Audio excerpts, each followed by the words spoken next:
حضرت انس رضی اللہ عنہ سے روایت ہے کہ رسول اللہ صلی اللہ علیہ وسلم ایک روز باہر تشریف لائے اور ہم آپ کے ساتھ تھے۔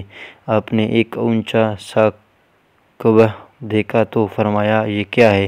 آپ کے صحابہ نے عرض کیا، یہ ایک انصاری شخص کا ہے۔ آپ خاموش ہو گئے اور اسے اپنے دل میں رکھا، حتیٰ جب اس کا مالک آیا تو اس نے لوگوں کو موجودگی میں آپ کو سلام کیا، لیکن آپ نے اس سے اعراض کیا۔ اس نے کئی مرتبہ ایسے کیا، حتیٰ کہ اس آدمی نے آپ میں ناراض اور اپنے سے ہی رخی پہچان لی۔ اس نے اپنے ساتھیوں سے وجہ دریافت کی اور کہا، اللہ کی قسم، میں رسول اللہ صلی اللہ علیہ وسلم کو ناراض محسوس کرتا ہوں، لیکن وجہ ناراضی معلوم نہیں۔ انہوں نے بتایا، آپ باہر تشریف لانے تھے اور آپ نے تمہارا کعبہ دیکھا تھا۔ وہ آدمی اپنے کعبہ کی طرف گیا، اسے گرا کر زمین کے برابر کر دیا۔ پھر ایک روز رسول اللہ صلی اللہ علیہ وسلم باہر تشریف لائے تو آپ نے اس کعبہ کے نہ دیکھا تو فرمایا، کعبہ کو کیا ہوا؟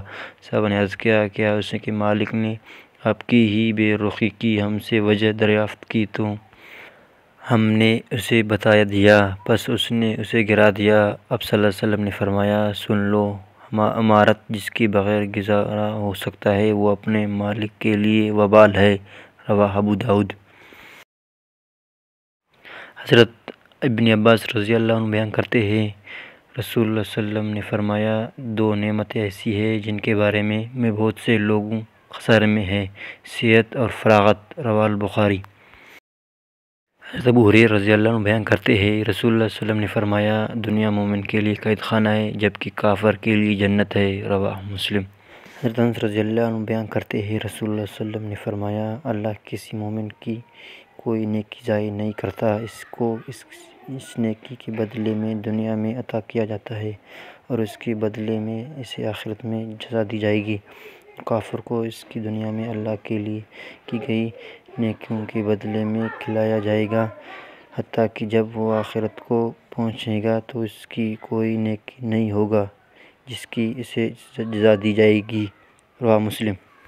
حضرت جابر رضی اللہ عنہ سے روایت ہے کہ رسول اللہ صلی اللہ علیہ وسلم بکری کے ایک چھوٹے کانوں والے مردار بچے کے پاس گزرا تو آپ صلی اللہ علیہ وسلم نے فرمایا، تم میں سے کون اس سے 1 درہم میں لینا چاہتا ہے، پسند کرے گا؟